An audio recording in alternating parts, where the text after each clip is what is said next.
All right. I'll call the meeting to order, and after the last council meeting, the council agreed that we will stand for the Pledge of Allegiance as we're at the start of our meeting. So at this point, I'd like to have everyone stand and please recite the pledge. I pledge allegiance to the flag of the United States of America and to the republic for which it stands, one nation under God, indivisible, with liberty and justice for all.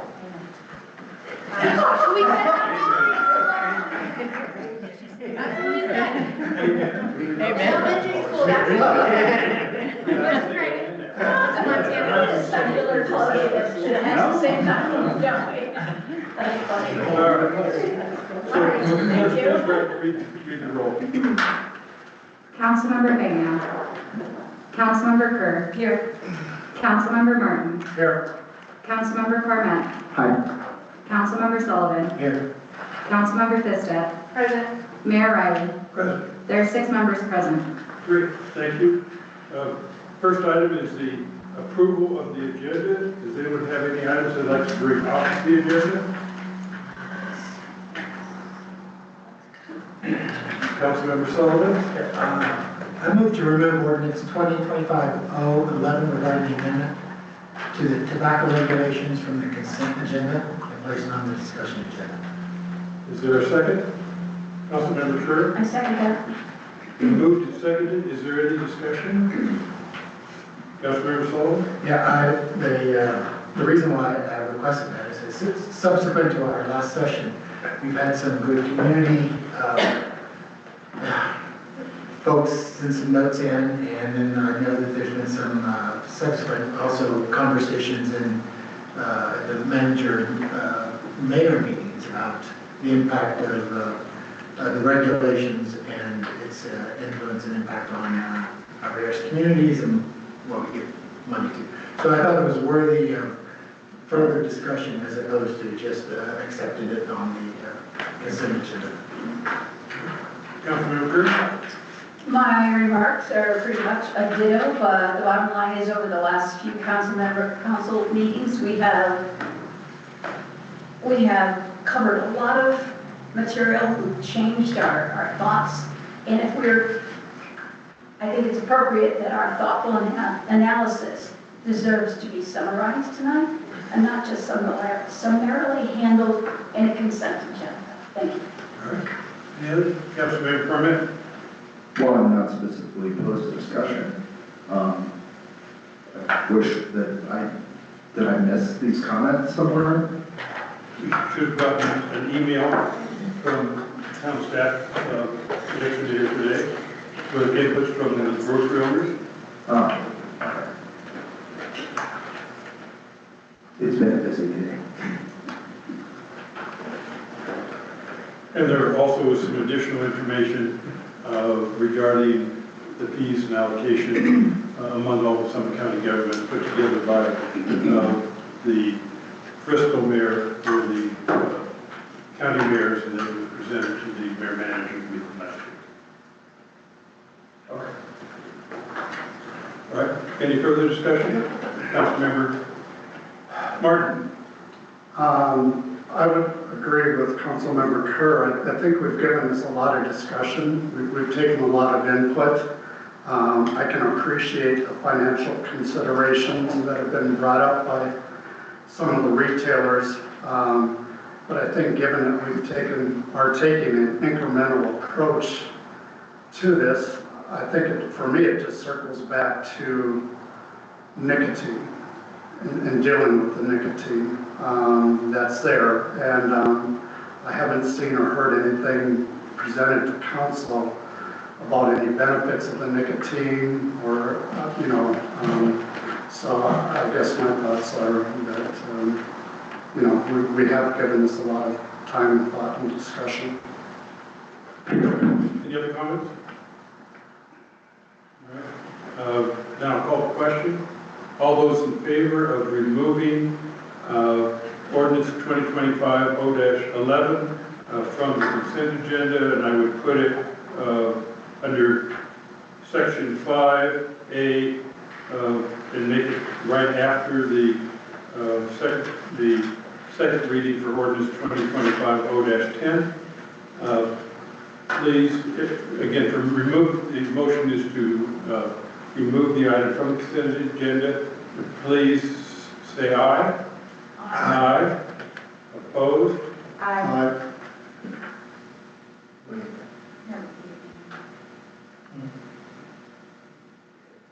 do you say? Did everyone say aye? No, Or did- no, but right now it's 3-2 right now. I'll support for discussion. So by a vote of 4-2, the motion is carried and we'll remove it from the consent agenda. Is there, yeah, we will remove it from the consent agenda.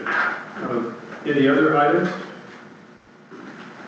Can I have a motion to approve the agenda as presented, other than the items that we moved? Councilmember Kerr. I move that we approve the consent agenda with the exception of the item that we just removed. Is there a second? Second. Moved and seconded. Any discussion? All those in favor say aye. Aye. Opposed? Motion carried unanimously. The next item is communications to council, and I'd like to invite anyone who would like to speak to council. If you would, it can be on any topic. I would ask if it is on ordinance 2025-0-10, which is adopting regulations to impose fire restrictions to fireworks, that you hold those for the public hearing that we're going to have associated with that. But other than that, you're welcome to make any comments, and please limit your comments to 3 minutes. If anyone would like to speak, step up to the podium, state your name, where you live or work, your connection to Keystone. Hi, my name is Maureen Barrett. I'm an owner at the Red Hot Lodge in Keystone, and thank you very much for allowing me an opportunity to comment tonight. In 2023, I supported Keystone Incumbents in the appropriation hearings against those, not against, but many who did feel that the right to vote in Keystone due to domicile will put them in risk of being put at risk of being disenfranchised. And I feel I might have been wrong in actually standing with Keystone on that. It certainly feels right now, like almost half the local homeowners in Keystone are being disenfranchised by 2 different entities, and to some degree working in concert with each other. First, by Vail Resorts that wrote the KNC Declaration 30 years ago to suit itself without any regard to actual ownership of parcels. And now by the town, where despite being the source of about 20 to 30% of Keystone revenues, our complaints about the town's validation of Keystone at our expense are dismissed with the old saw. There's nothing we can do. Some background here. I was the lead environmental consultant on a team that delivered a $30 million settlement for a major city in Virginia. That wing put an inefficient, health-damaging eyesore of a coal plant in the city center on the path to closure. Now, that city council is permitting a riverfront park and gorgeous housing on that site. And for those council members that lived in Springs, perhaps, you might have heard my work described in the Gazette regarding that coal plant, now also closed. The point I want to make here is that both of those very successful outcomes for municipalities only occurred because citizens complained and pushed, despite many officials saying, there is nothing we can do. However, here is the cautionary part. By not listening earlier to the concerns of citizens in Springs, the city dropped almost $250 million on a control system that was installed on a coal plant just a year before that plant was forced to shutter. Sometimes pesky citizens have good ideas. Thus, now I'd like to just mention that I believe that Mayor knows that the Local Government Land Use Control Enabling Act could provide a pathway to annex the beaver pond that KNC holds, a parcel on which nothing more than recreational trails and open space can exist by the Keystone PUD. Why would the council not explore this option? Why would the council not want to gain control of the KNC Community Fund and its $15 million and the beautiful open space parcel at the same time? Duplicative entities, both tasked with providing security and emergency services in Keystone, as we have it now, duplicative entities, both tasked with promoting tourism in Keystone, as we have it now, that sounds like a prescription for a mess. The Enabling Act grants the town a lot of power to change that. Please be visionary and use it. Thank you very much. Thank you. Are there any other comments? Is there anyone online who would like to make a comment? Hearing none, I will communication to council is closed. Next we have the what we've already approved. I need a motion to approve the consent agenda. We approved the agenda, which has the consent agenda on it. Now we need to approve the consent agenda, am I correct? The motion was actually to approve the consent agenda, so. All right, then let's go back. We can have a motion to approve the agenda. Motion to approve agenda. Is there a second? Councilmember Sullivan? Second. Moved and seconded. All those in favor? Aye. Opposed? Consent, the agenda is approved. Thank you. In that case, the next item is a consideration of ordinances, and we're dealing with the second reading of ordinance 2025 0-10. And will the clerk please read the title and subject matter into the record? Ordinance 2025-0-10, an ordinance of Town Council of the Town of Keystone, Colorado, adopting regulations to impose fire restrictions and prohibit fireworks and adopting penalties for violations of the same. All right. This evening, first I'll declare the public hearing open. And at this council meeting, we will have a public hearing on ordinance 2025-0-10 regarding the regulations to impose fire restrictions and prohibit fireworks and adopting penalties for those. And here are the procedures we're going to follow. First, we'll hear a report from the town manager, followed by questions from council members. Then we'll take public comments on the ordinance.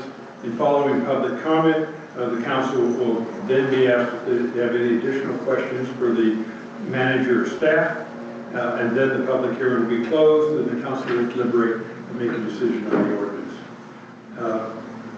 And at this point, I'd like to ask the town manager to please provide an introductory presentation. Okay, I am going to pass this to our town attorney, Jennifer Matson, and she can lay out what we've done till now and where we're. Good evening, Mayor and Council. Jennifer Madsen, town attorney, and this ordinance is before you on second reading, as the mayor mentioned.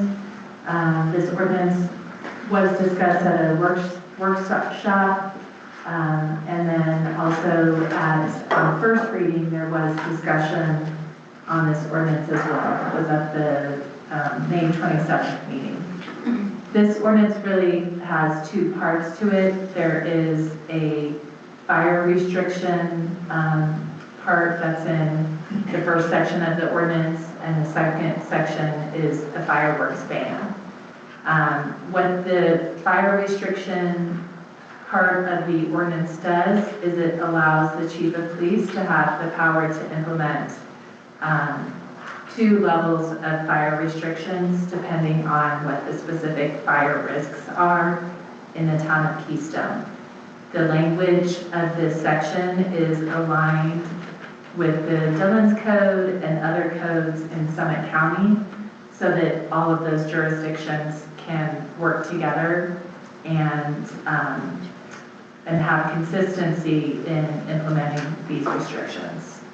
The second part of the ordinance is a ban on fireworks within the town limit, and it imposes bans on professional grade fireworks and consumer fireworks. It is a ban on fireworks at all times.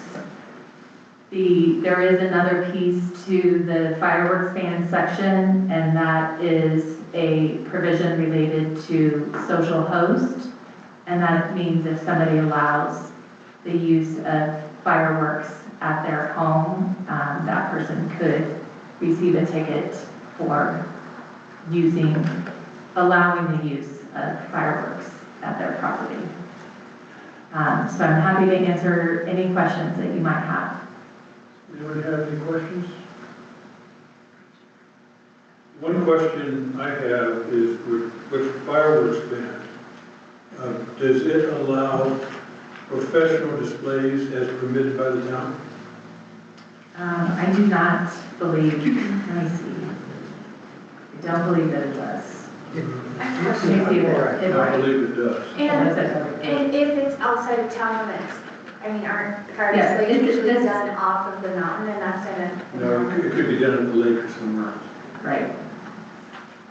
There is not an exception for, a permit. I thought that was what you said. We asked for them. There was one. There was one.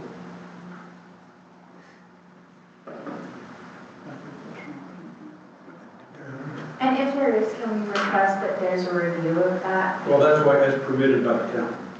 So the town have to give them a permit to do that.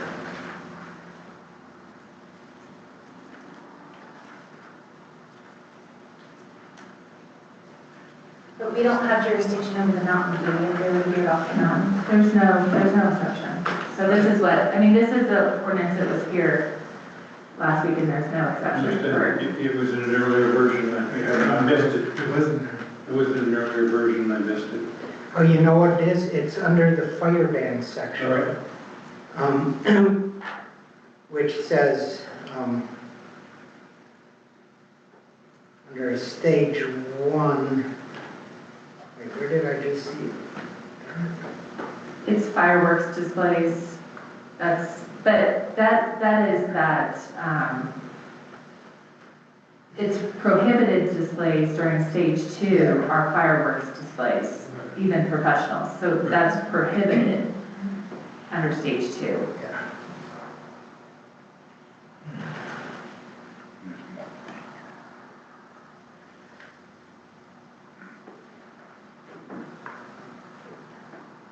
Councilmember Sullivan? Well, I think that there's a strong consensus that we'd like to put that in here, that we have a town permitted fire display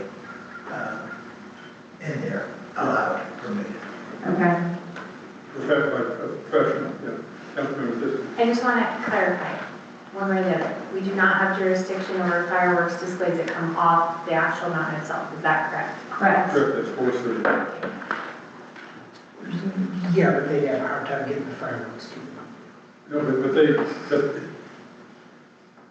but they do, Yeah. We remove stand on possession. Right. yeah.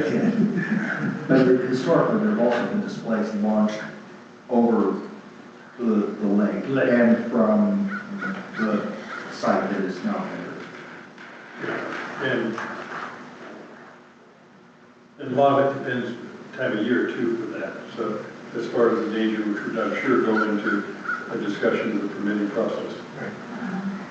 Well, if there is a stage, without any changes, if you were to allow a permitting process, if there's a stage 2 restriction, you cannot even have That's professional fine. fireworks. That's fine.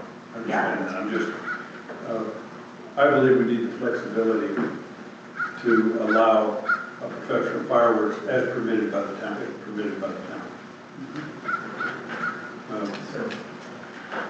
Is there, we're in the second reading, so I'll ask the Well, attorney. we can amend it, and you approve it. I think it would be helpful to know specifically, I guess the town manager or community development director would approve a permit. Yeah, Yeah, yeah. Okay. it would be a special event permit, so actually probably. We don't have that process in place. But, We will. Before we have fireworks, we won't have fireworks this year. okay, well, so we can add an exception for fireworks displays that are permitted by the town. And then we can work on a process for that. That would be a staff process to. Yes, and there won't be, you're saying this, there won't be fireworks this year. We just moved up to moderate fire danger. Okay. Okay, so, we can do that. Well, yeah, there won't, if we don't have a permitting process, there will be no Right, fireworks yeah. permitted by the town. But if you wanted to get something in place, Yeah, we have to Yeah, get, no, yeah, we don't have anything on the agenda. yeah. So okay. So do we, is the second reading approve this with the amendments? Yes. So we can- Do we have to vote on the amendment first, or can we just read it into? Yes, first you need to allow public comment, and then you would need to do a motion to approve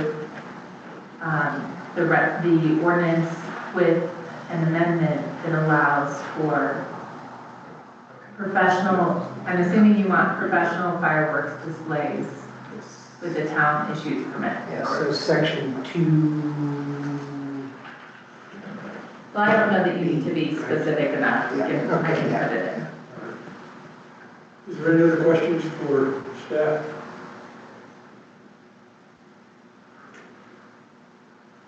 All right, since there are no more questions, then I'll ask the public for comment. And again, I would ask you to please limit your comments to 3 minutes per speaker. If you'd like to speak, please step up to the podium. You can provide your name and where you live or work in Keystone, and neither the council or the manager will answer questions or respond to your comments during the public comment period. They may afterwards choose to ask questions of staff. So, with that, is there anyone who'd like to make a comment from the public? Anyone online? All right. Seeing no one desiring to make a comment, I'll declare the public comment period is closed. And I'd like to, at this point, ask council if you have any additional questions for staff. Hearing none, I will close the public hearing. And now the floor is open for council discussion and a potential motion on the ordinance. Councilmember Sullivan. I move to approve ordinance 2025-010, an ordinance of the town council of the town of Keystone, Colorado, adopting regulations to impose fire restrictions and prohibit fireworks and adopting penalties for violation of the same with the added amendment discussed earlier for permitting of professional fireworks.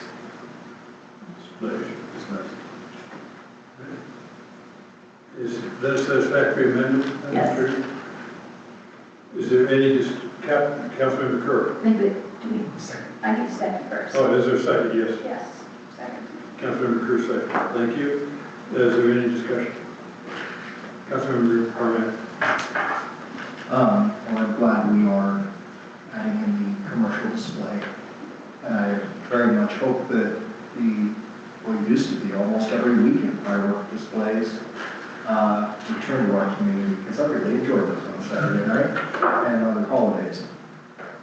And I continue to state my objection to making sparklers all year round. Is there any other comments for Councilmember Kerr? I wanted to agree with you, Councilmember Parmet. I had originally been charmed, swayed by the image of 4-year-olds waving little sparklers. And then I had a second thought, and a third thought. Third was the same as the second. I acknowledge that our particular location is at that wildland-urban interface. I don't think any of us lives farther than 2 miles, if that, from forest. And I don't believe any of us could sleep well if something like any of these would cause a fire to a close person. Thank you. Is there any other comment? Mr. Manager. yeah, sorry if I may weigh in. I went back to our workshop version, and that's where we originally had that. And there was one other exemption in there that I think we should probably include in that, this shall not apply to the use of pyrotechnics and training by the fire service, law enforcement, or Oh, similar absolutely. governmental agencies. All right. Thanks for We have a motion and an amendment. Will someone please make a friendly amendment? Councilmember Fiston.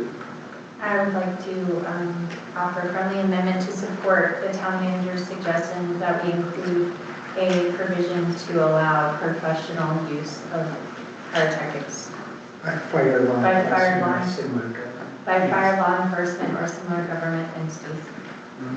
Is that acceptable to the motion maker? Yes, I agree.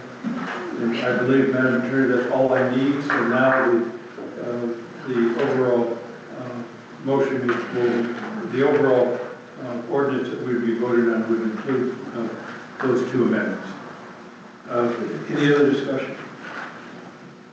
Yeah, the only comment I have is that we have spent a fair amount of time on this particular amendment, and I consider it very important to this town. In the future, we'll be addressing a fire mitigation as a potential ordinance for the town. It goes hand in hand with this one to make our community safer. I believe with the ban that we have put in place probably goes further than any other ban in Summit County. Like we did with the bear-proof trash ordinance, where we are setting the pace within the county, which I believe is important. So I strongly support this ordinance as amended. Any other comments? Hearing none, I'll call the question. And could the clerk please read the motion? Yes, it's a motion to approve 2025-0-10 with amendments to include an exemption for professional firework displays with a town permit, as well as the use of pyrotechnics by fire, law enforcement, or a similar government. All right. So at this point, since I've called the question, will the clerk please call the roll? Councilmember Kerr. Approved. Councilmember Martin. Approved. Councilmember Cormet. Approved. Councilmember Sullivan. Approved. Councilmember Thisted. Mayor Riley. Approved. There are 6 votes to approve. Thank you. The motion is, the ordinance has been approved. We made a mistake. This is to be an emergency,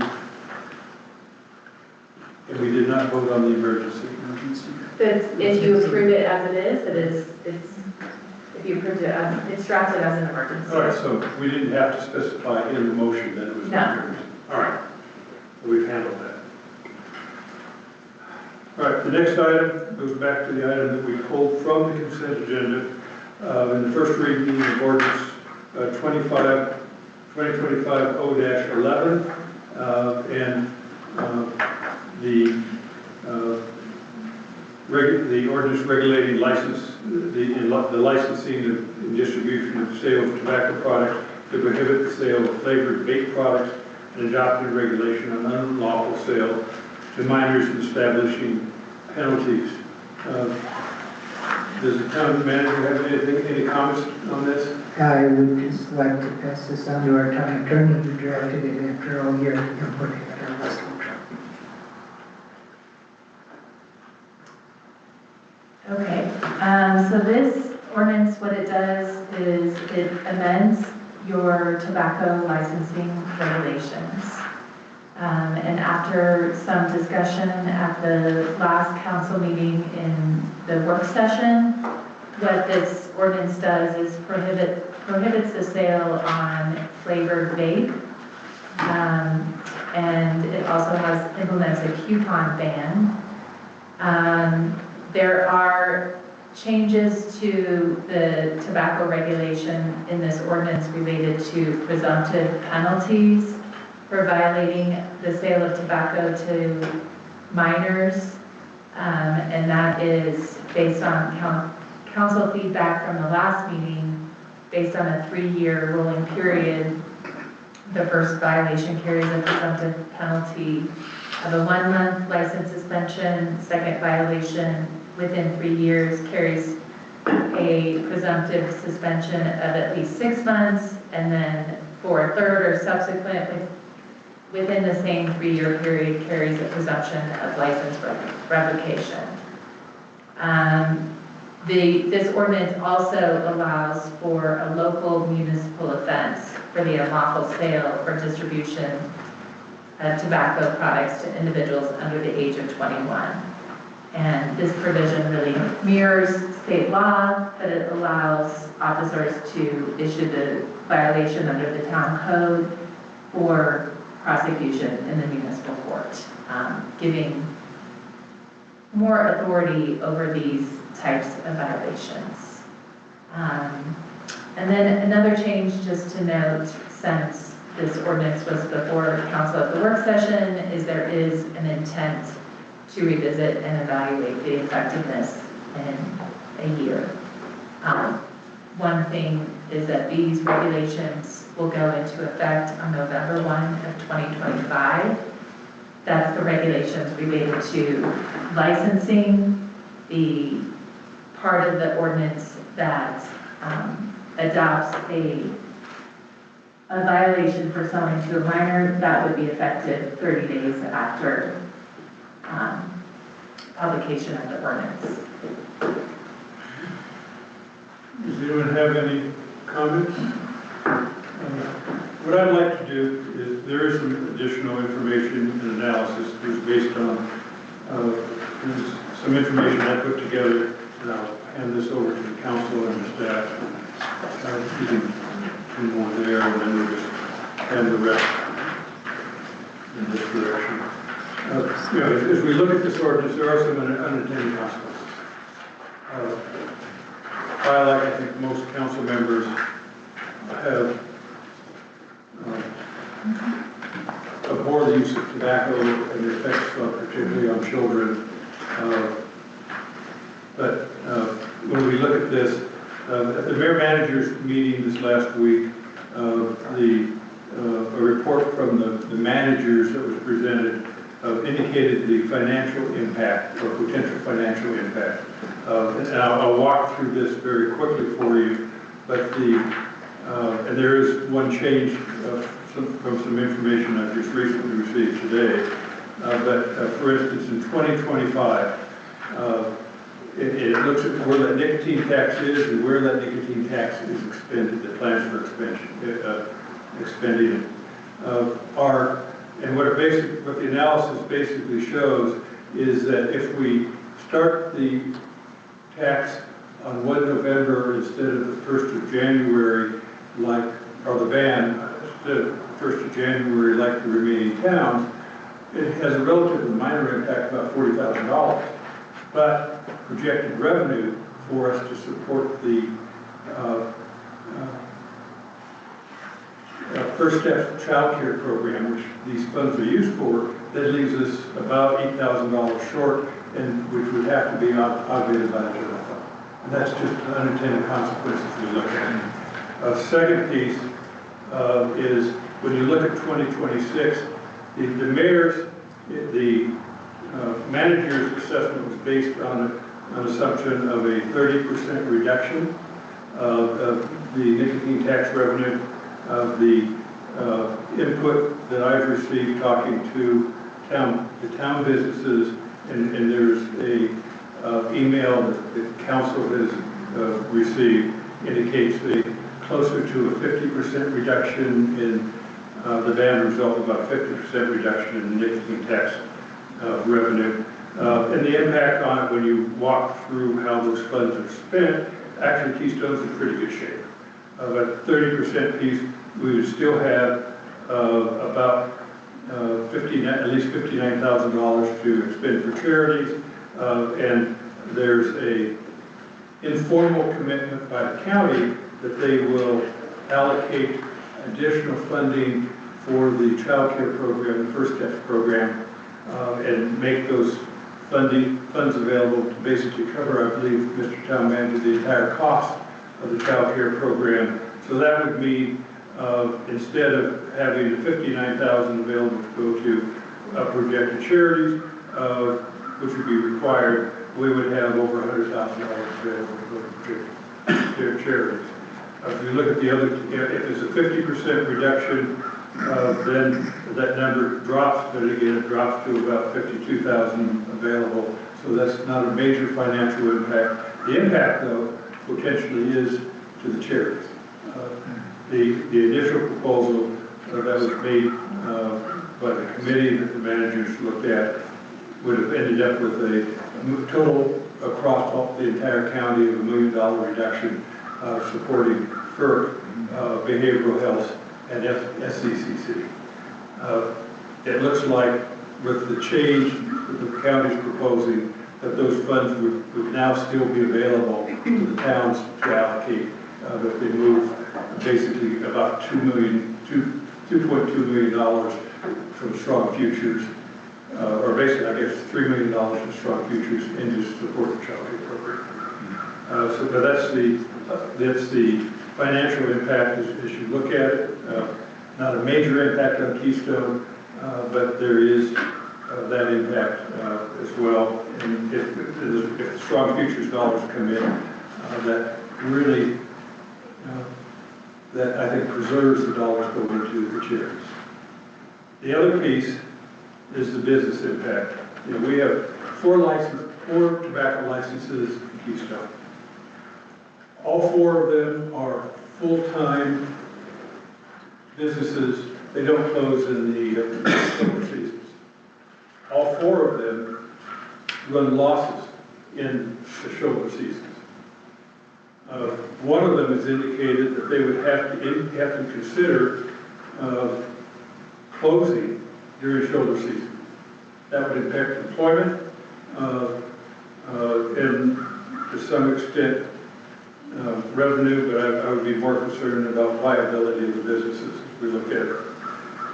None of the businesses are finally able to get a hold of the owner, and he indicated that his vape business is the majority of his tobacco business. It's not a huge tobacco business, but the ban would result in him dropping his tobacco license. And that I know some don't care about that, but that is a piece. The third piece of it is Summit County will not be implementing the ban, so these same products will be available to folks in Summit Cove and the associated revenue in Summit Cove. You know, the one business that did respond, we may have more responses later in the second reading. The one business that did respond indicated that his total net sales would be about an 8% reduction. As far as, again, a small business owner struggling to get by. So those are the unintended consequences of some of the things I'm concerned about. Any other comments? Councilmember Sullivan? Yeah, well, I think a lot of us see the evil of tobacco. I mean, there's nobody on this council that is supportive of that. The challenge I was having was, and obviously tobacco for children is just off the table. These are bans against selling legal products to adults and making them illegal. And when it comes to the community, and that was the reason why I took this on the consent agenda, was that... Point of order, this is not making those products illegal to sell. Illegal, yeah, right, illegal to sell here, correct. And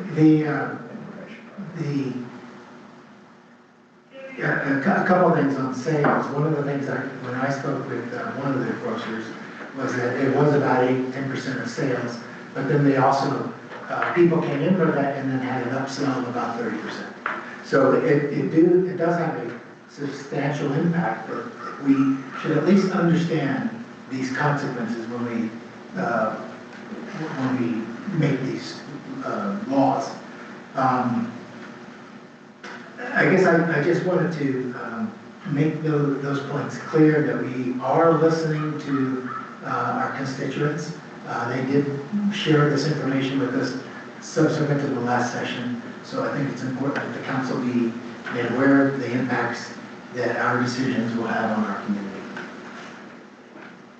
Any other comments? Councilmember Kerr. I've been wholly, for a long time, opposed to the idea of using nicotine money to fund nonprofits. It just seems like the wrong approach.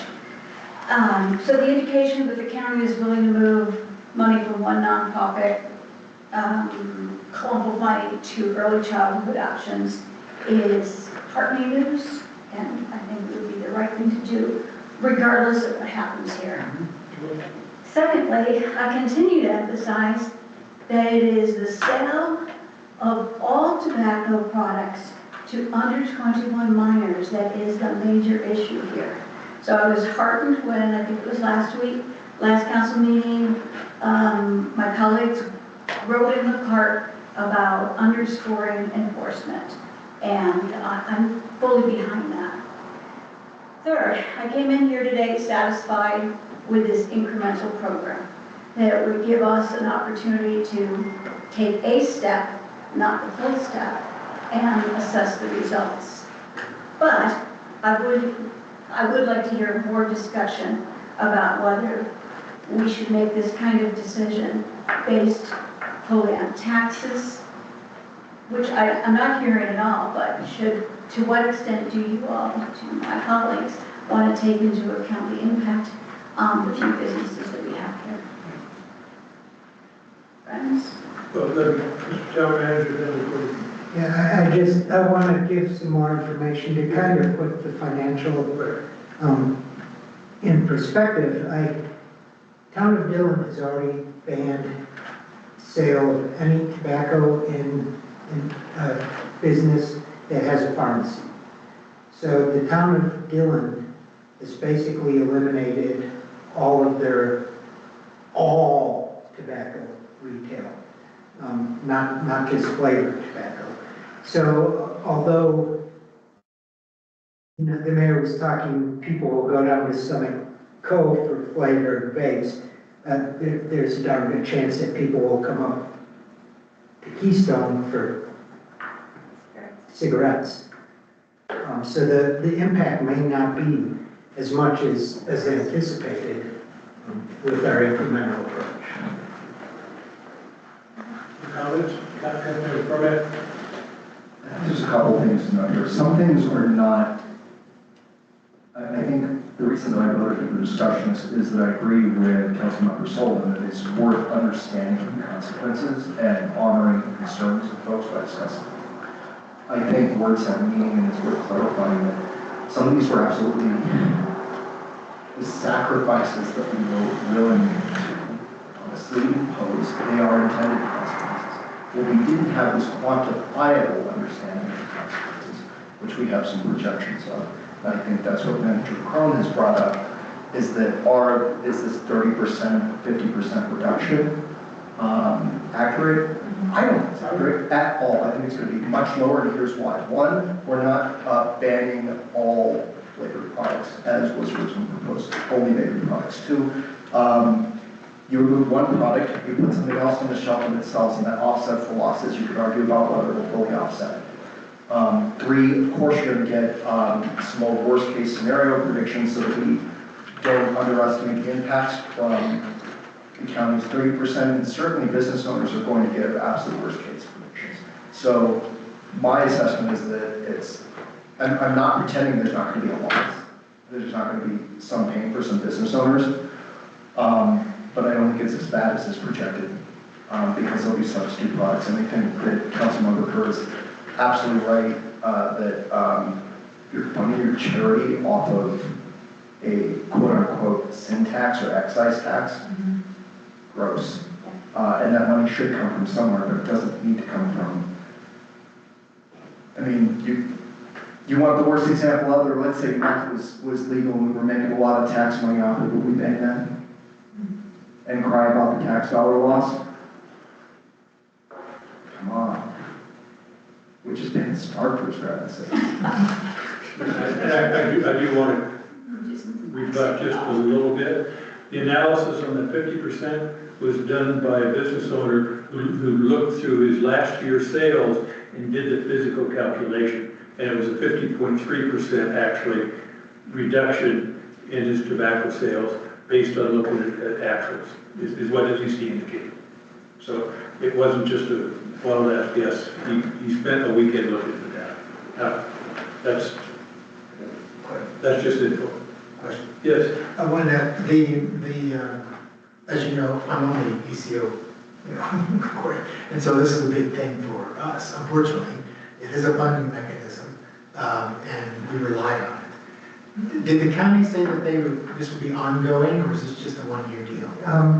Well, the Strong Futures funds, they're sitting on approximately $9 million in reserve funds.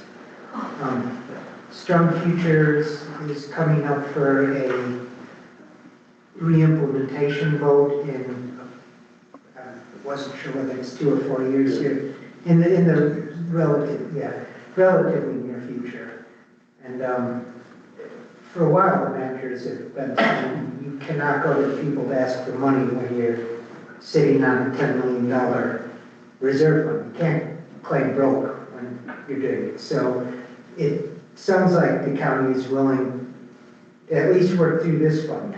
And clearly, the way all this is funded, you know, the voters approve these taxes and approve these places that it could go to. But this tax, the people originally brought this up, intended this tax to disappear. They wanted tobacco sales in the county to eventually disappear. So it's a short-term solution, at the most 4 or 5 years of funding out of Strong Futures, depending on how the reballot question asks. So I can't commit to more than that, but I think the county is aware that if they're making this choice this year, they have to continue to make this choice until they run out of money for it. One of the comments made at the mayor-manager's meeting was one of the reasons they were building that fund up was potentially building another child care center. And now based on the county needs assessments, they may not need to build another child care center. Now they have this amount of dollars sitting there. And so the question would be, this would be a legal way for them to spend down those dollars. Councilmember Liston. I just want to clarify my understanding of what Dan just said. Did you say you're on the early childhood board? I'm in their meetings, I'm over there, it's hard to say if I'm on the board, I'm an active member in there. And is that who we're talking about receiving funds from the 19 tax? Yes. Yes. Okay. Which One other supports the one. First Steps program, which we participate in. Okay. This might be a polarizing statement. I feel like this is a tactic to take something that we had already belabored as a council. I feel like we kind of had an understanding of what the implications would be, although I appreciate, I guess, more detail, but I think that there are sacrifices we need to make in order to do the right thing. This is a perverse incentive. And I support Keystone taking a stand on public health and doing the right thing on behalf of our children. And hopefully these businesses will be resilient and reinvent themselves in some other way. But I obviously voted against readdressing this, and I'm a little resentful of continuing to belabor the point that the council has exhausted prior. Councilmember Cormack? I tend to agree with what Councilmember just said. I do think it was worth at least saying that I agree with it. We're doing what we judge to be the right thing, and that's what the council worked on. And we can still honor that there is a loss and pain associated with some people in our community. Because I actually think I made this point to a different governing body recently, that if you're doing the right thing but it hurts someone, be honest about the fact that you're causing them pain, and don't tell them that they should like it.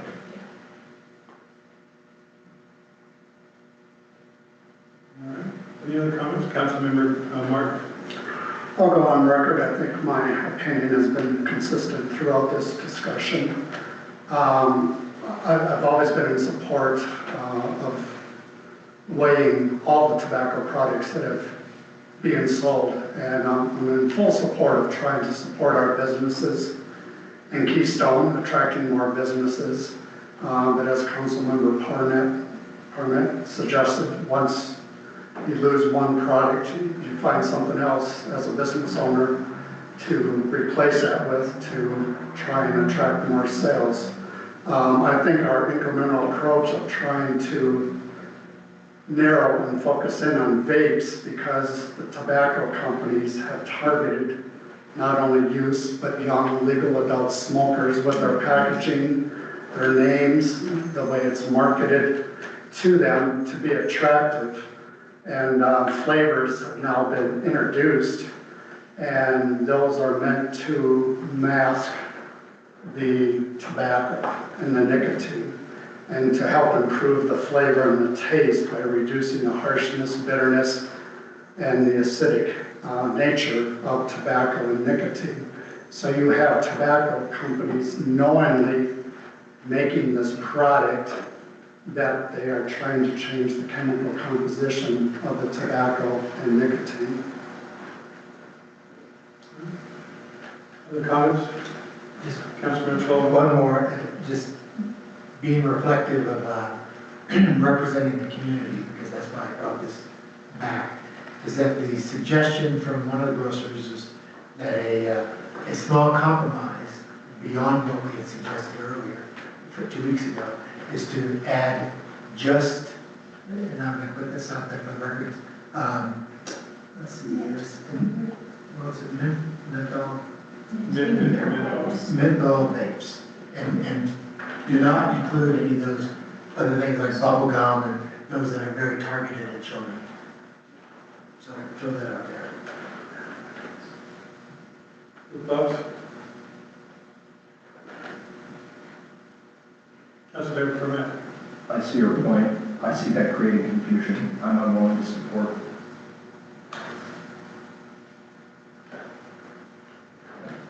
Councilmember Fisker?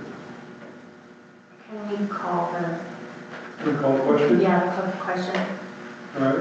So you need a motion, so this is, yeah, this would just be motion to approve on first reading, the ordinance.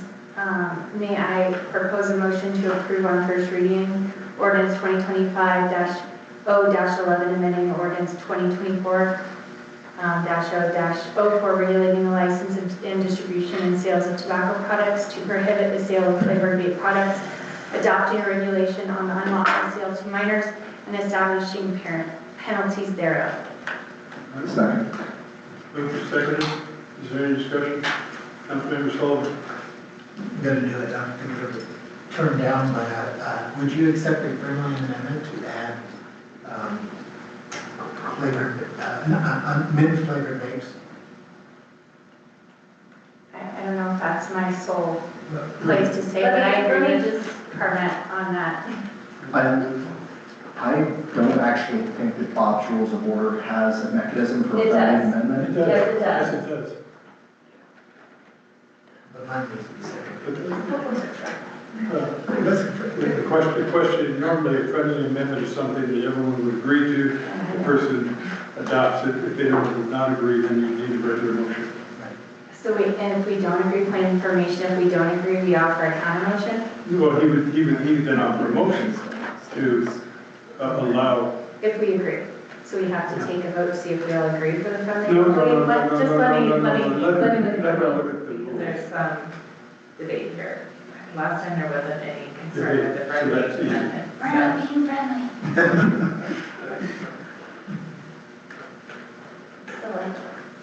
That's great. So Is that on the the, record? a friendly amendment will be allowed to be effective unless a member objects. Yeah, So we could object? yeah, good job. Object. All right. So would you like to make a motion to allow? Is that the next one? Yeah. Yeah, that's because the friendly wasn't happening. Well, wait a minute. So make a regular one. Okay, so I move to accept that first reading amended to include the non-ban of menthol vapes. I think you'd have to amend them, have a motion to amend the motion and then we would vote on that, and then whether it's completed, that would go back to the select of the. It's just a motion to, yes, a motion to amend. I think it's understood that the request is an amendment to the ordinance to allow for mental things.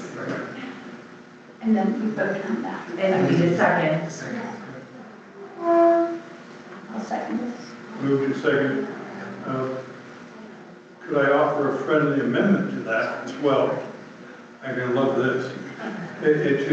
And have the start date be 1 January, consistent with every other town in Summit County. So is that a friendly As a amendment to friendly the amendment, original anyone can amendment? object, anyone can object. But is it, No, it isn't, it's a friendly amendment to the motion that's on the floor. And I accept. I recommend you save that. And do remember that. All right, if you object, that's all I wanted to find out. Perfect. In that case, then we're voting on the amendment to amend the motion to include the allowing for menthol flavored vapes. Point of order, he said mint, not menthol, and that's what's on the table. Point of order, he said menthol in the actual motion. Yeah. He said mint in the friendly, and he said menthol in the official. which one is it in the information you looked at? What is it? Mint. Mint? So, So It's it's to be met. mint. be mint? So that's mint. Well, no, I guess we could offer a friendly amendment to change the word menthol to mint into the amendment. Is what we have to do, am I correct? Yeah, does anybody object to that? Dana would object to that. Can you clarify, what's it going to say? Mint. Flavored vape. But it It's was an not exception. menthol. But it was still bad menthol. So can we discuss that now? Oh, yeah, Yes. if you accept that, then we'd be discussing mint versus menthol, and then that's what we'd vote on first. So menthol's off the table? If you accept, Actually, if you never accept the supposed to be special on the bit, table. the friendly amendment, menthol's off the table. Am I correct? Menthol isn't mint. Yeah. But, oh, you're not calling, So maybe we should call Mint is not menthol. take the vote on your amendment. that's right, let's just take the vote on his amendment to start with. We wanted to discuss. Any discussion? Wait, I want to discuss that because I'm going to say like, Councilmember Sullivan, I respect you, but what are you doing here, man? This is, the whole discussion we've had here, we went over this over and over again. There is liability that you have told us that we are arbitrary in our selection of what products we're banning. We're banning things that are targeting children. You want to allow mint, vapes, those don't have as much tobacco flavor, and we're going to ban some things on the basis that it's for the children, and we're going to allow mint. I think that leaves us wide open. Tell me if I'm wrong. Madam Town Attorney? Well, I think that's a difficult, it's a difficult analysis to get here in an open meeting as to whether there's liability for the ordinance. I mean, if there is, you're taking an incremental step either way towards regulating issues where there's a public health and safety concern. I guess I'll follow my question up with, what evidence do you have that allowing this is going to address the other concerns that you had for the businesses? Is mint their primary product? It's 20% of the vape products according to the email that was provided to the council. And what about the confusion that we're going to create by, well, we're going to allow vapes, but only if they're mint? That's an ordering issue for the stores, For the retailer. retailers.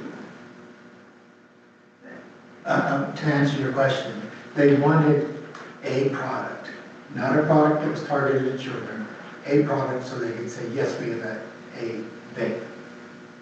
It's very selected. Their belief, whether it's true or not, but what they tell us is that it represents a large population of consumers that come to them and then buy subsequent things. So we're giving them a kind of a lifeline, is what we're doing.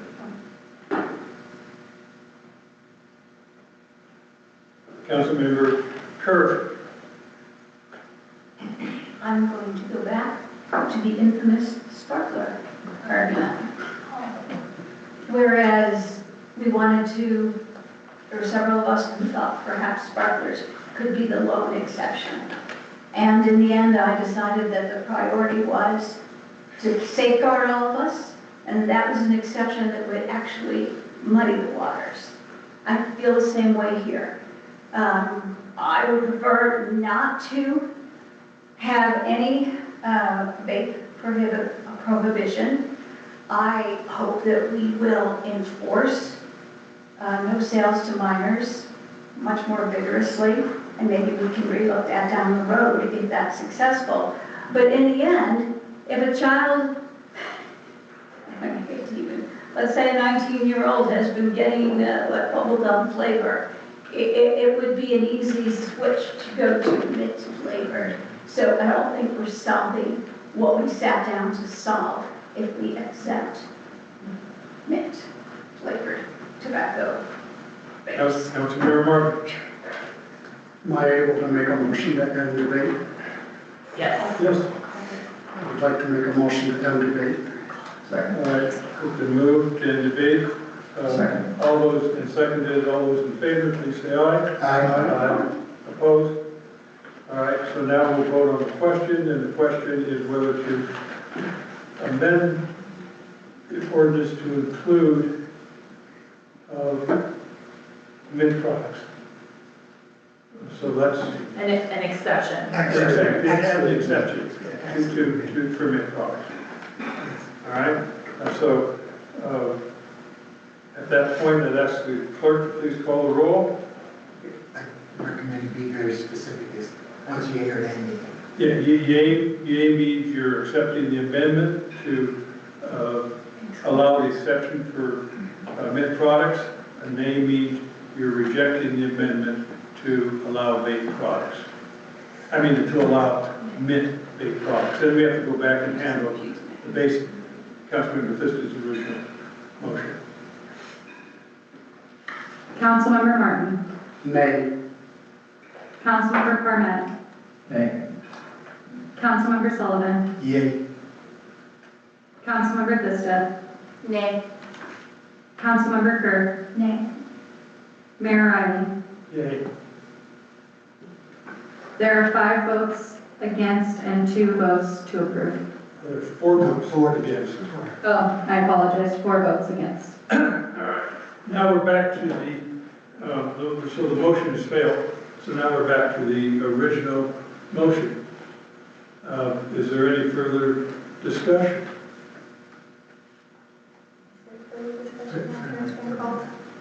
Oh, yeah, I'd like to make a friendly amendment to change the start date for the ban to 1 January, consistent to what all the other towns in Summit County have done.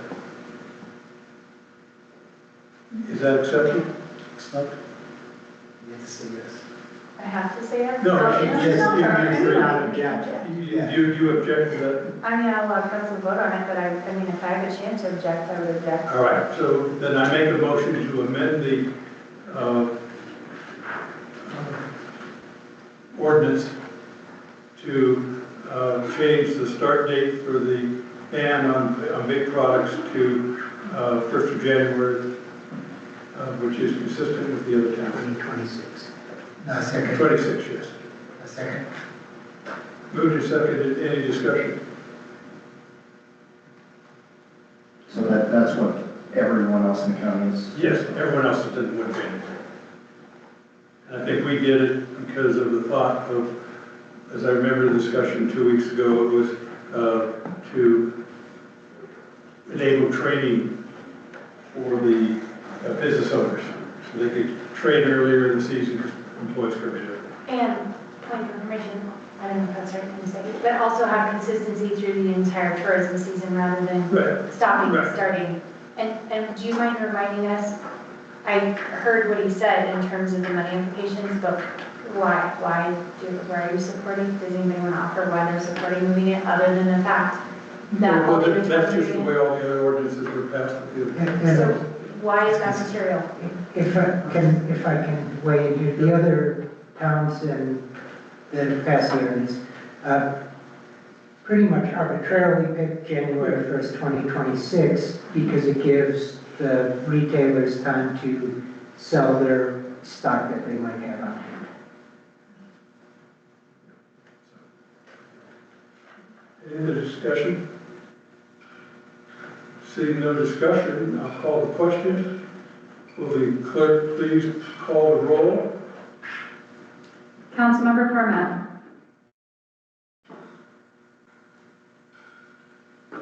Councilmember Cormet. Abstain.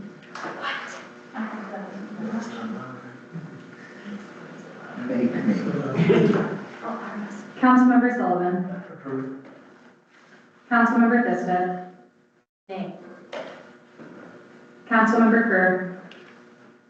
Approved. Councilmember Martin. Approved. Councilmember Cormet.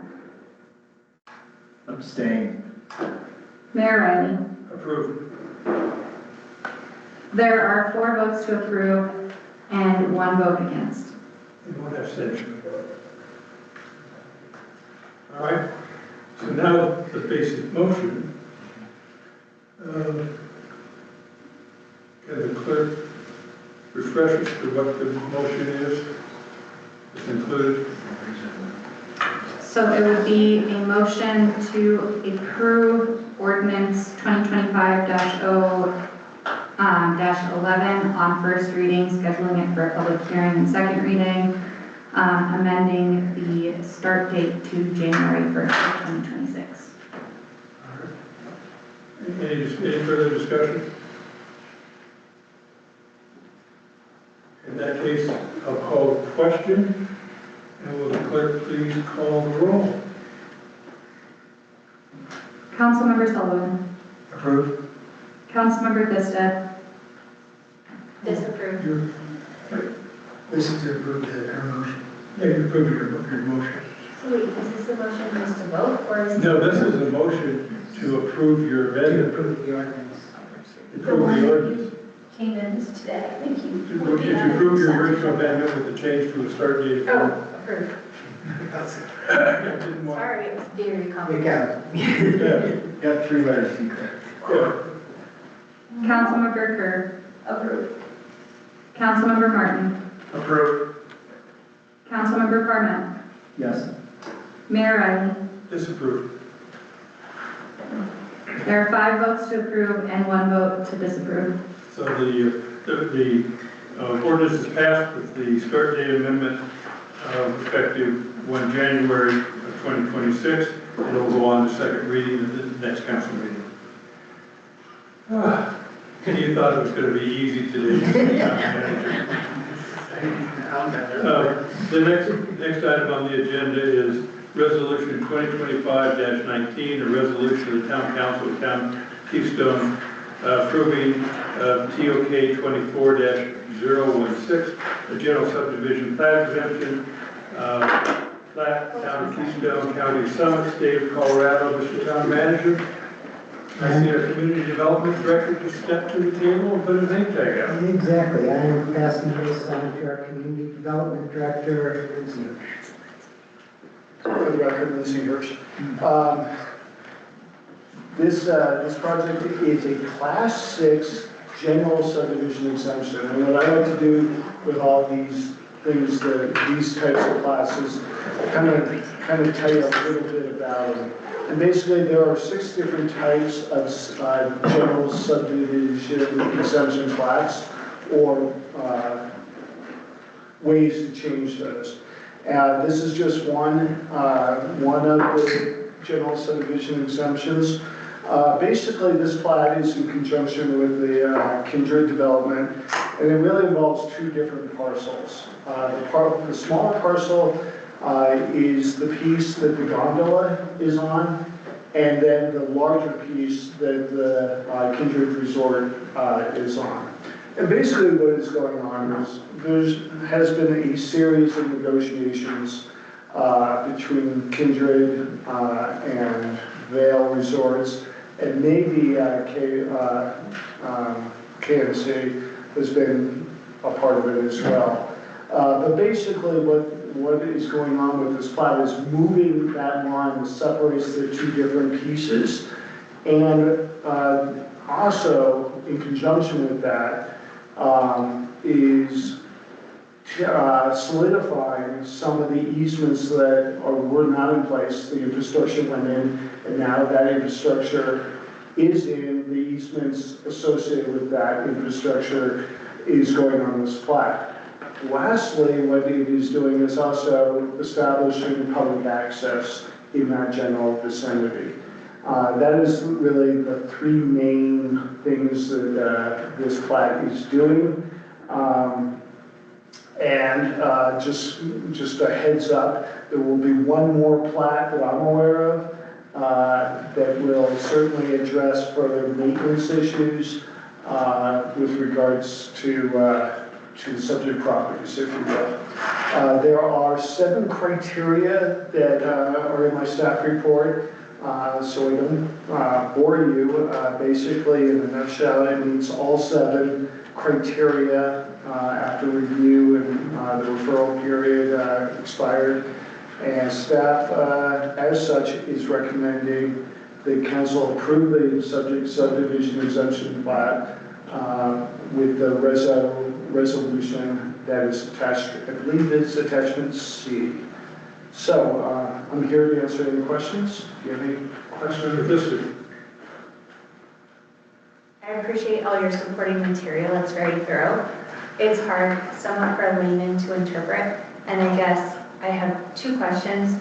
1, what would a potential objection to this be? And 2, where is the public access? Because I think one of the things that we've mourned in relation to our normal walking route and access to River Run is that the bike path between the gondola in front of Kindred has been obstructed for some time. And I want to make sure that there is a reasonable thoroughfare for those of us to still be able to access the resort and move between the existing development and what was there.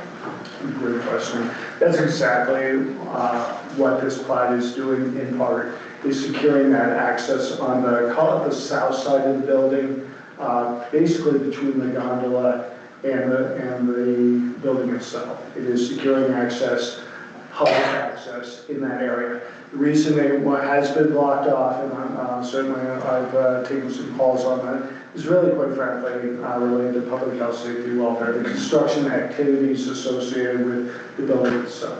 I believe those are winding down with regards to that side, and staff is certainly cognizant. As far as how would someone object, you would have to find something contrary in one of those criteria. That it does meet one of the criteria. For instance, it doesn't meet, hypothetically, that it doesn't meet certain subdivision regs or zoning in here, or indeed they did not pay their taxes, something to that effect. But you would have to stick to the criteria at hand.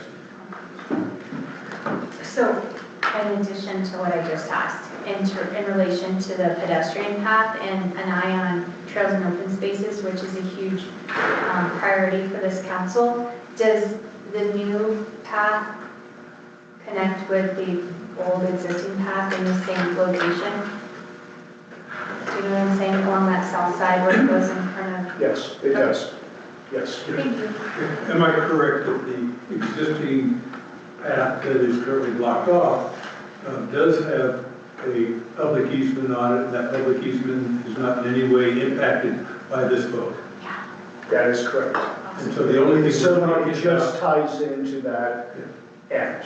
yeah, so there is a path on the south side of the property that would run around the property, and that's the public easements you're talking about. That is correct, and connects to the existing path that connects to, called the east pathways. Thank you. So basically what it does is it gives the residents who are on that side of Keystone, Red Hawk Lodge, and the townhomes as well as the Springs, a shorter access to get into the gondola, particularly in the winter as well as in the summer coming around. That is indeed correct, and also preserves the existing connection to, let's call it the alders, but whatever the subdivision piece is. Councilmember Sullivan. Real quick, was this required to be posted? And the second part of that is, did anybody object or is there any issues? Great question. Basically, it's a class 6. It is not required to be posted. It is not a public hearing. And as such, in this case, it's almost administrative in nature. Other questions? Councilmember Carmen? I'm just trying to read the map. It looks like there's still a connection across the footbridge, across North Fork to the west. That is indeed correct. Cool. Any other questions? Can I have a motion? Councilmember Sullivan. I move to approve the resolution 2025-19, the resolution for the town council of the town of Keystone, Colorado, approving TOK 24016, a general subdivision exemption plat, town of Keystone, county of Summit, state of Colorado. Is there a second? Second. Councilmember Cornett, second. Any discussion? Hearing none, I'll call the question. All those in favor of passing resolution 2025-19, please raise your hands. Opposed? Looks like the motion is carried by a vote of 6-0. The next item is resolution 2025-20, a resolution of the town council of the town of Keystone, Colorado, establishing a grant program for bear-proof refuse containers. Mr. Town Manager. Okay, so this is the 5th time we've discussed a grant program for bear-proof refuse containers. Most of the other discussion happened when we were discussing the primary ordinance. At our last workshop, I received instruction to change the proposed ordinance to have a maximum award limit of $425 or 85% of the total cost and a maximum program cost of $40,000. As some of you may see, the resolution calls for a maximum program cost of $50,000. That's because I applied for the CPW grant for $50,000. It's a matching grant. I could possibly go in and ask them to reduce the amount to $40,000 before they award it. It's just much better we can always give money back. It's harder to get from them in the first place. In fact, we wouldn't be getting it back because it's a rebate program. We spend, reimbursement, right? Yeah. We spend and then get reimbursed. No, Oh, it's not. It's a match program. Okay, thanks for this clarification. Yes. So for every dollar we spend, the state will spend a dollar on the But up program. front. Up front. Okay, excellent. So that's why the number is 50,000 in the resolution you see. Otherwise, it could have seriously hindered our ability to get that CPW grant. There are a few things I want to point out. I left, well, in the resolution, I think I encompassed everything except 40,000 that the council had asked for. And I added a line, section 1E, the town manager may change limits or parameters of the program after consultation with the town council. That's so if we're sitting on money, it make it easier for us to change things. It doesn't mean that I can all of a sudden start awarding $800 grants or $10,000 grants.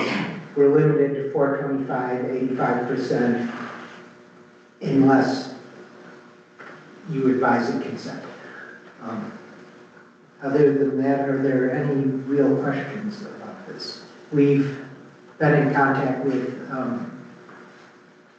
Waste Management, Garbage Gurus, Timberline, and Snowy Peaks, I think.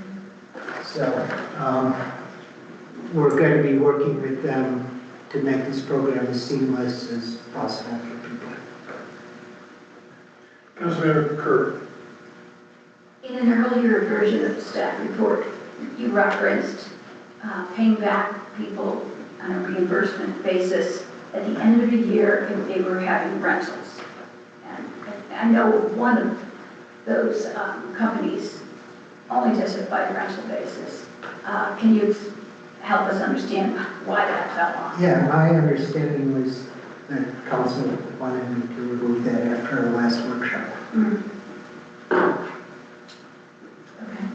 But if we want to put it back in, it's hard. Yes, it was hard to, but you Well, can it is hard to certainly. manage, and my proposal to the manager had been to ask people to indicate at the beginning of the year that they intended to do that, because otherwise we'd spend all the money beforehand. I don't know that it's hard. It's reasonable. How many of those companies that you listed do rentals? Is it only the one? I imagine we haven't gotten full reports back. So I imagine they'll all rent. I know Garbage Gurus rents for sure, Waste Management rents. Well, I'm just suggesting that anybody has a service with those three companies are cut out of this. It would be, well, they Can I correct? They offer the option to But it. you can But you can always bring your own bid. Yeah, you don't have to Yeah. rent. You don't have to rent from them. You can have your own can. And your own can. yeah, otherwise they're not. And with Timberline, which you mentioned. But I'm with Waste Management, and they didn't give us that You option. should ask. I mean, to me, I think there's going to be enough money that we could do a rental reimbursement program too, if council wants it. However, I would be very concerned about starting a rental program without an intent to continue it, because this implies a long-term liability on our part. Well, that's why I specified if you were going to go down that path, that we would want to say, you have to put in your paperwork to indicate what's going on and complete it at the 1-year mark. So, because I agree, we're not in this for life. So the question I'm asking my colleagues, do you want to opt out preemptively anyone who's with a service that doesn't allow you to use your own? Or is it your expectation that people will change services because of our policies? They have the option to change services if they want to. I think that our hope was we're imposing this change, which imposes a cost, but we also want to invest. Yeah. So it's a one-time offset because, hey, here's the change. Anyone else coming in knows, they're walking into an established system. And we're trying to offset the cost of the change for those who weren't expecting it. But that should be an investment, not you could counter me and say like, well, temporarily offsetting it for a year, rental offsets is an option. But I'm not sure that that's a sufficient use of money. But I'm open to discussions otherwise. I do have another piece of information about bin prices after we're done discussing this topic. I mean, if we're giving money away, I'd like this to be equitable, but, and I don't think hard is an answer, but if your concern is this, that we are in effect supporting one of the service companies as opposed to serving the people who would then have that for the rest of their tenure here, then I can't accept that. I just wanted to address it. Councilmember Permit? I think two things. One, it's a choice by a business to not allow people to own their cans, and I don't know if we can confirm that that's actually the case. I can see why a business might want to only have a particular type of can if they have a truck that's compatible with it, but then you could also purchase the can that's compatible with them. That being said, as far as the billing, I am wondering if, for staff, it's actually easier to get one invoice from a hauler, whether that's for rental or for, hey, we did a bulk order of cans for the customers who wanted them, here's their addresses and one bill, rather than taking each citizen piecemeal and having to reimburse them. And I say that, and then I'll segue into the information I did get from Timberline, which is their bulk purchase cost for their bear-proof cans is significantly lower than our original estimates of 300 to 500. So the number I got was, today from them, was 64-gallon cans were $260 each for an HOA that they just got them for, and it's $30 more for 96, and maybe 20 less for 32s. So this is, that's a price range of what, 240 to 290, going through the hauler for permanent purchase, and then residents get the can through whichever hauler they have at a lower price. The hauler could present that to the staff as one invoice. That seems like it's easier for everybody and cheaper. And Mr. Town Manager? I just want to answer the waste management question. Sometimes you can own your own can. Town of Golden, if you have waste management there, you can own your own can. It has to be compatible with what they have. You have to have the waste management sticker. And I'm going to ask our intern, did waste management did they ever get back in touch with you? They never got back in touch with me. I only got that from you. So I don't know what Yeah, policies Councilmember Kermit, this firm you're talking about, would they be willing to sell to people who are not their customers? I can't see why they wouldn't, but I can't answer for a company. Okay. I can ask them. Do you mind clarifying? I'm sorry, I don't know how I got lost on who you were referencing and what the minimum was and how the bulk deal worked. That was Timberline, and what he said is they had an HOA switch to bear-proof cans, so Timberline just ordered from their supplier a bulk amount for that HOA, and the cost was $260 per 64-gallon bear-proof. Okay, so they didn't indicate a minimum, and along those lines, they didn't say it had to be a minimum, an HOA with a minimum of 9 owners. I don't know. I can only imagine that the number of customers in Keystone probably meets or exceeds whatever that HOA was. Because I don't have very many HOA. But I have a question, would he offer a bulk deal to the town to buy a certain number, so then that would also offset for people who aren't in an That's a HOA? good idea. I think that's a great idea. I imagine they would say yes, but again, I just hang out with the guy. I don't work for that company. I work for enough other companies. I don't need another job. And then I have another tangential question, and I apologize. But does the town have references online that indicate which trash service providers service Keystone for new residents who are looking for trash service? I think Google does that. Well, I don't know, but it might be a helpful resource for. Yeah, it also could give us some problem if There's there's just someone one out that there we don't know does. about. Okay. We can't, as a town, we cannot be in a position of recommending any one business over another business. I wouldn't say I recommend, I was just saying Well, there are some resources of the other providers. By putting a list on our website that here's where you can get, if we leave someone off, we're recommending these businesses over that business. I'm happy to put in contact, if not already in contact with this Keystone. And that way I'm not texting my friend and saying, hey, would you do this? So it's not really providing information that I'm not a negotiator. Let me ask the town manager a question. First, is the town in a position, resource staff-wise, to handle bulk purchase based on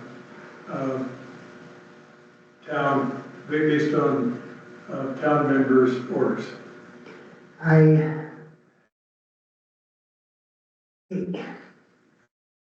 storage is an issue.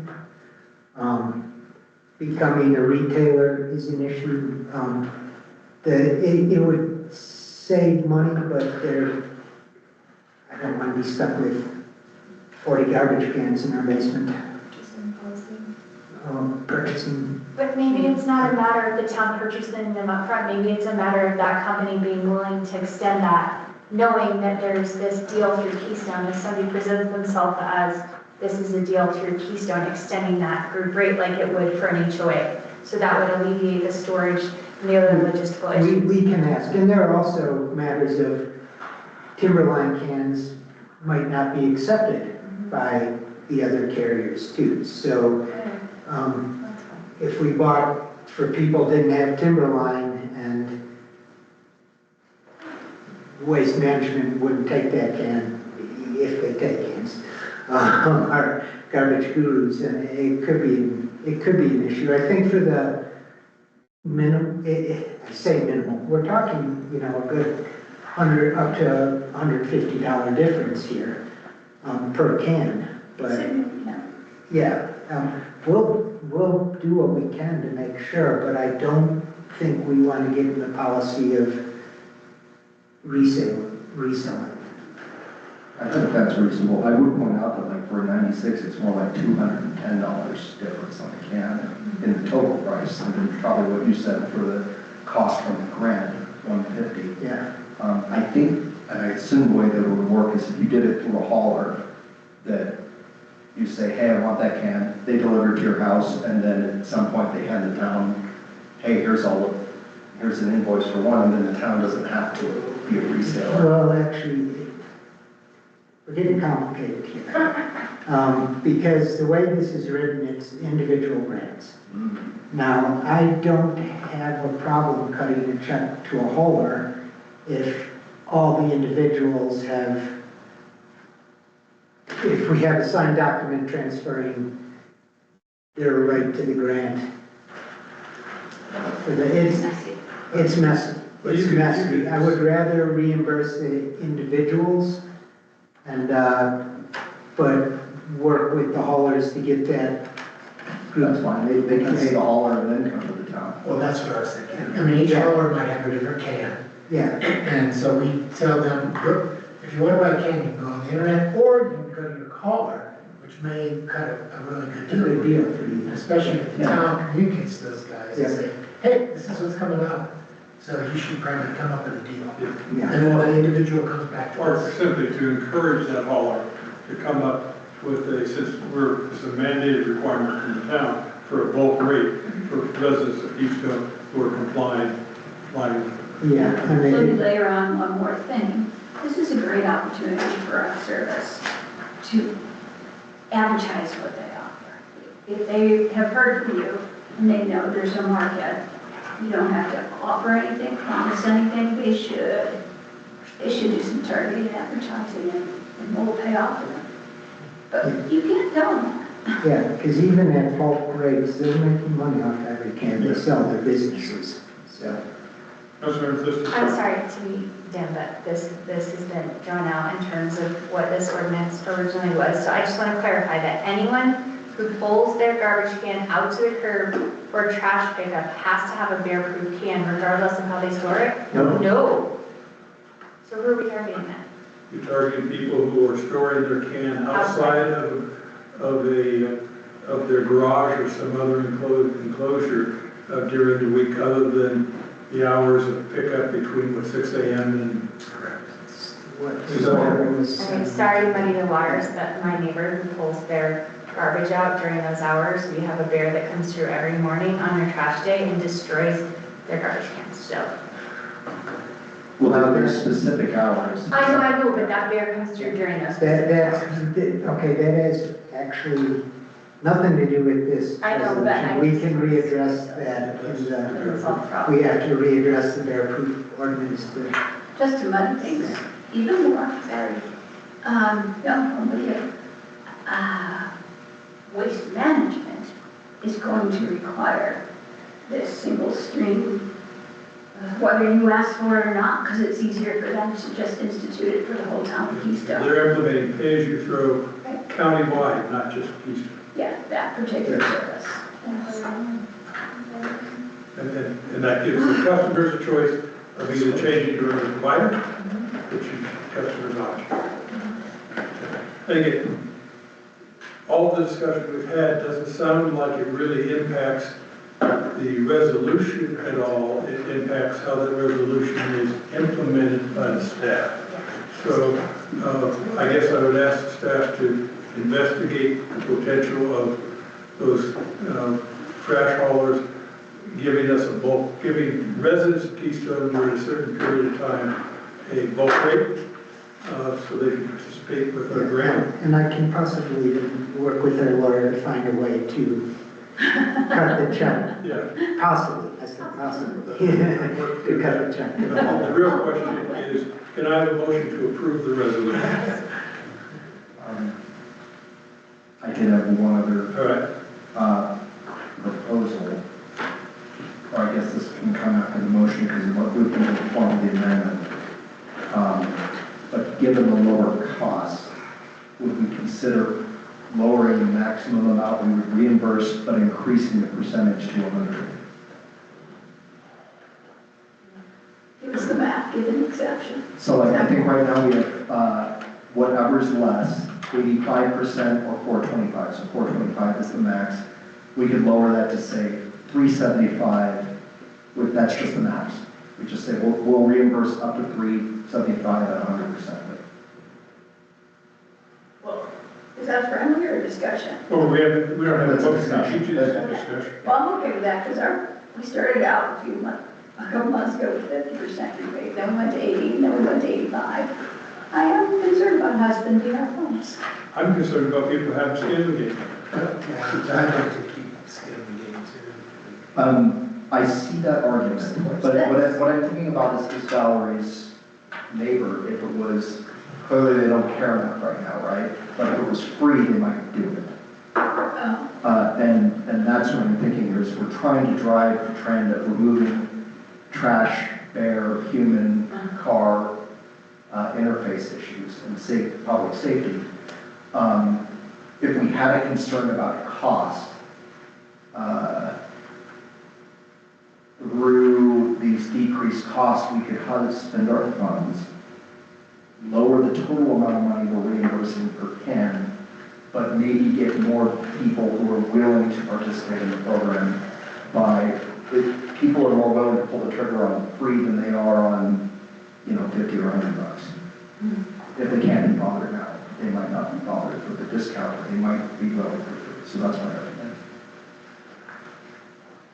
I would like to see the extra money maybe be allocated. We haven't talked about HOAs with dumpsters or any funding for that. So but I agree. I think it's a nice gesture, but I think if you don't have some buy-in or ownership, I think there's abuse or lack of caring about that freebie from the town. But I do agree that it's a very nice gesture.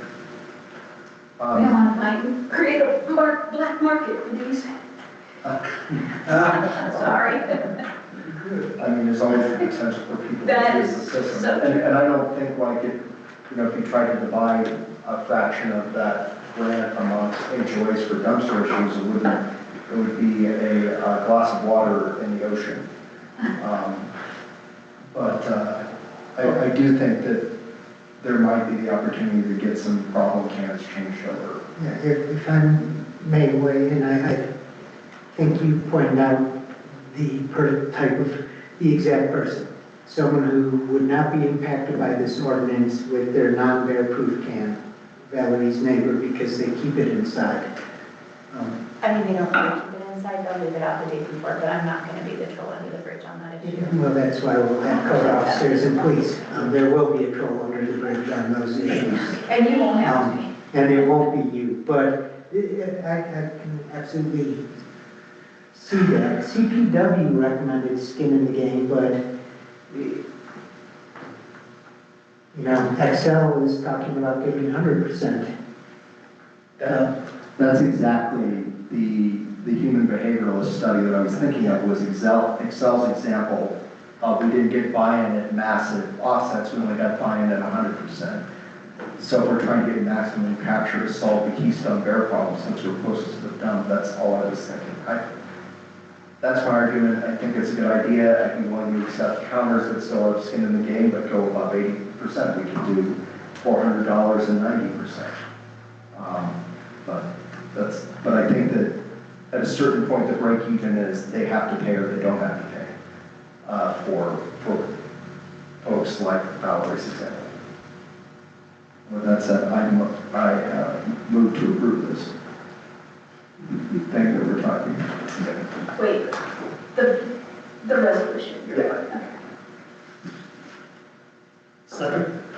So it's been moved and seconded to approve the resolution as currently written. Is there any discussion? Councilmember Permit. Can I offer a friendly amendment to change the reimbursement to 375 max and 100%?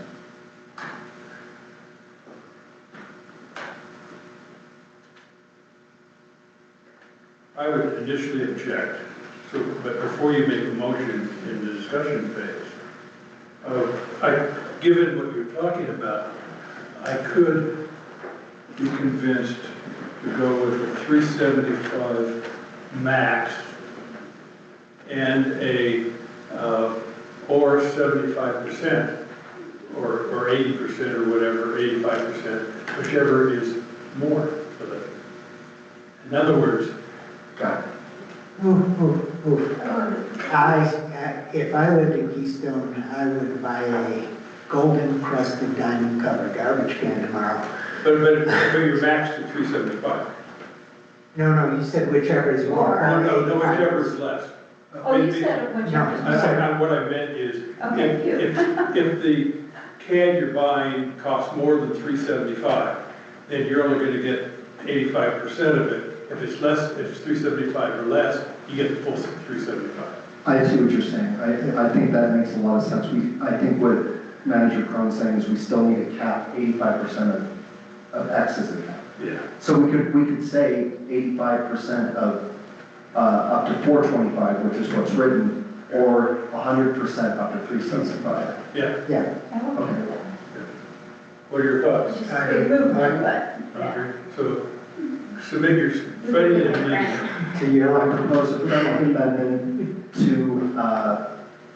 change the reimbursement cap to 100% reimbursement up to 375, or 85% reimbursement up to a total reimbursement of 425, which is the current limit. I think you're making it up as you go. Let me make sure I got it. 100% reimbursable up to 375. 85% Up to a total reimbursement of, 85% reimbursement up to the a total 425. reimbursement of 425, which is basically a way of saying if they buy a $500 can, we pay 425. If they pay any more, we're still only paying 425. Okay. If they buy $10,000 cash can, it's 425. Well, then you're off the hook on that, Taj Mahal. Or, since we're going to pay 100% to what was it, 370, 375?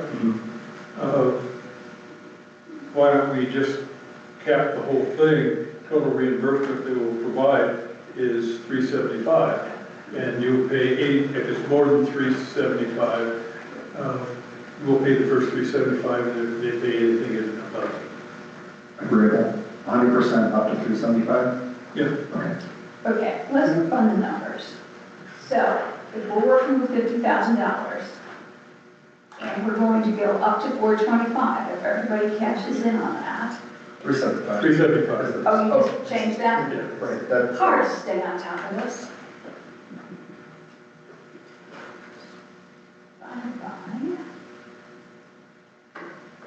375. We could have 133 and a third households at that level. 260. But that's with 50,000. Yeah, 260. And we'll actually have 100,000 If we get the if we get the grant. No matter what, we maxed it out of 50,000 of our money, right? So 133 to 266 First come, first if we get the grant, and that's if they are going for the high-class bin. Okay, First come, first served.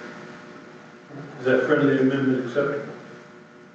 Who made the motion? you want to ask her, are there any What do you mean? objections? Any objections? Is that friendly amendment? Hearing no objections, friendly amendment is accepted.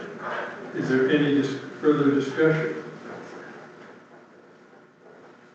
All right, hearing none, I will ask the clerk to please read the motion as it exists. Same motion to approve resolution 2025-20 with an amendment to cover up to $375 of reimbursable costs. That's true. All right, that makes it easy. So will the clerk please call the roll? No, we don't have to call the roll. Tell you what, all those in favor, please raise your hands. Opposed? Motion is carried unanimously. All right, it is now 8:50. We have an executive session later on we need to go to. We now have report of manager, staff, and report of mayor and council and other matters. I would propose, first I'd like to have I think I need a motion according to the bylaws to extend the termination, the end of the council meeting beyond 9 p.m. to accommodate the executive session. And then I would propose that we go through abbreviated reports and then go into executive session. So if that's acceptable, could I have a motion to extend the end of the council meeting to accommodate the executive session? Is there a second? Seconded. Moved and seconded. Any discussion? All those in favor say aye. Aye. Opposed? Motion is carried. Now let's go into, and I think the next item is report of manager and staff. And Mr. Town Manager, be brief. Okay, we'll be brief as start with police department. As I said, fire danger is moderate. Police presence has been noticed and seen in the town. They've actually even found some stores, 2 stores were left unlocked accidentally after hours. So we've got nothing but good reports about our police department. Clerk, we have our business license program going, and I do want to introduce one of our summer interns, Jacob Cohn.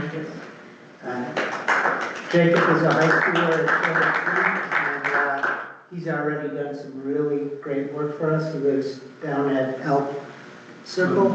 Yep, down at Elk Circle, and we're just really happy to have him on board. Calling garbage companies and finding businesses that don't have their license yet. So he'll be with us all summer. Finance, we've talked about Cassell. We're looking at payroll options, and we're dealing with lodging tax compliance. We'll be bringing policies and budgets, and we also have an intern for our finance department. He's a rising senior at Leeds School of Business down at CU, Eamon. Let me get this name right. Era Saratrin. He's been really helpful, done a lot of great work in the one day he's been here. Both these guys are just coming in 1 or 2 days a week, but we're really happy to have smart, talented interns who are doing work for us. So, Are you paying him out of? none of them are paid. They're all unpaid What kind interns. of internship? We'll do what we can to take care of them at the end of the year, though. Community development, we have a planner. Jessica Hertzberg, you might recognize that name because she came and gave us an RTAP presentation. She was one of the graduating, one of the grad students. So we're really happy to have her. She's starting next week. Connectivity plan is really getting close. That's the north side sidewalk, really getting close to completion. Comp plan, what we've got scheduled is still more public engagement at the River Run KNC Fest as the summer goes on. Public Works, bids, repairs, and striping. We're getting all that stuff. We had the road bid coming in this Friday. We had the sidewalk bids come in last Friday. I'll skip everything that kind of went on. We talked about the post office, mayors, managers, and commissioners. As I said, counties picking up eco. We're going to have an all jurisdiction Ask Day for the nonprofits, aside from some very specific, like Keystone nonprofits, like Keystone Science School, things like that. Still going forward with the Regional Transit Authority, and as I said, all the other communities are finally passing their nicotine IGA so we can get our sales tax dollars. Copper is hosting the World Cup this Thanksgiving weekend.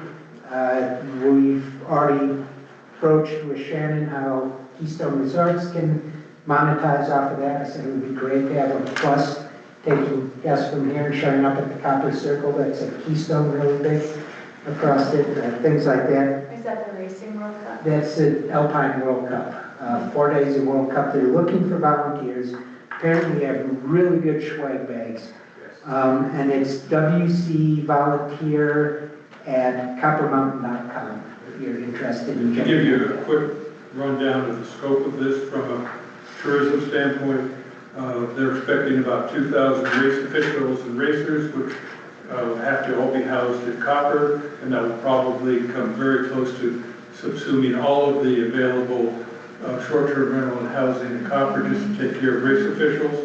Over 4 days, they expect 30,000 visitors. Divided by 4, that's 7,500 a day that are probably going to need some sort of housing in Summit County, which is one of the reasons we mentioned it to Shannon. All the towns are all licking their chops right now about that potential plus up over Thanksgiving. We have our lodging tax. Yes, we do. Our CML dinner here went great.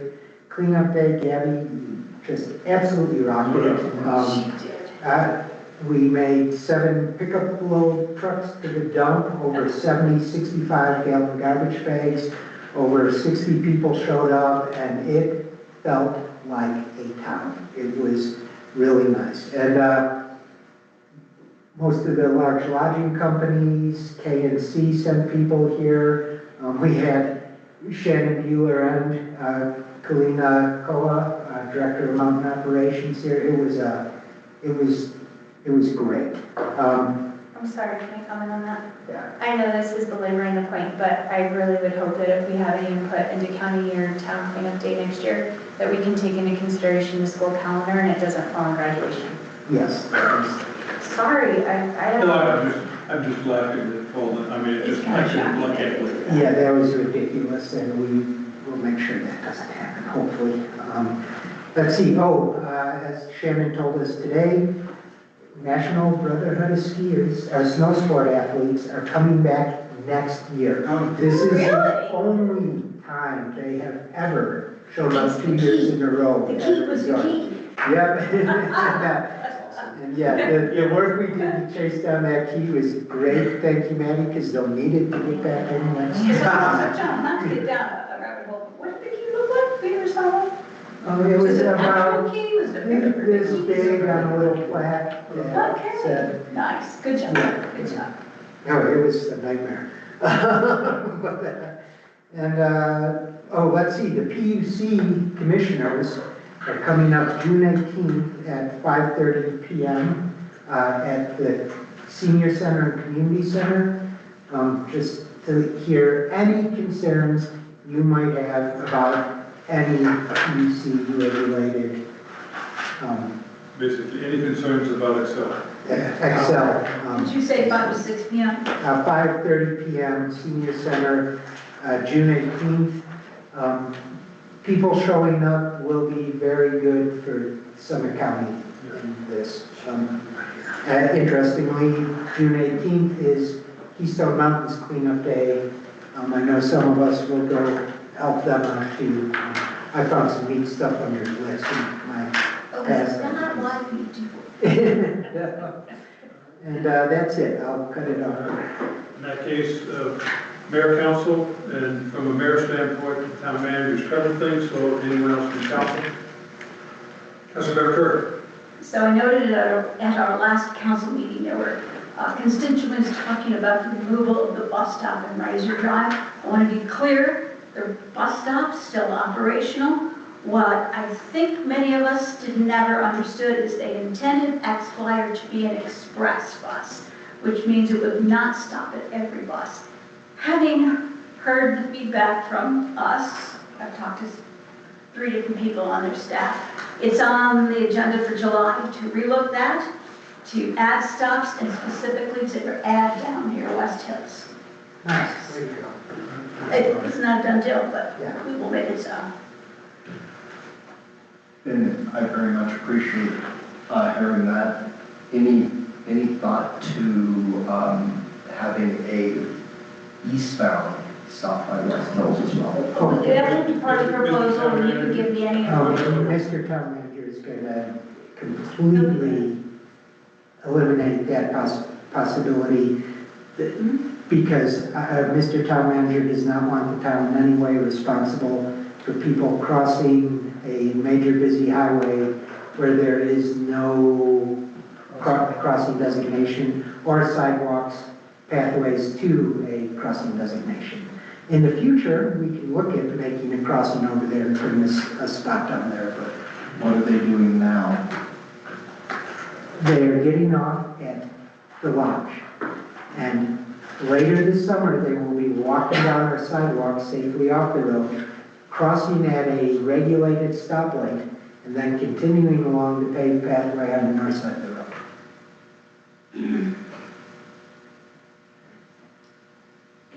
That pathway kind of goes to those places, but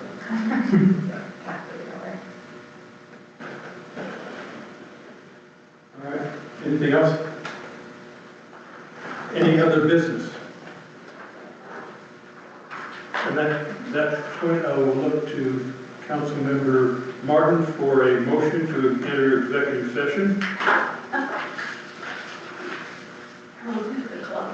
I move to go into executive session pursuant to CRS Section 24-6-402, Section 4, Paragraph B and E and L, to receive legal advice and to develop strategies and to instruct negotiations related to a vendor contract, and pursuant to CRS Section 24-6-402, Paragraph 4, Section B, to receive legal advice related to the Colorado Governmental Immunity Act and specific waivers of that immunity, and pursuant to CRS Section 24-6-402, Section 4, Paragraph E, and Section 4, Paragraph E and L, to receive legal advice and to instruct negotiators related for the construction of a sidewalk.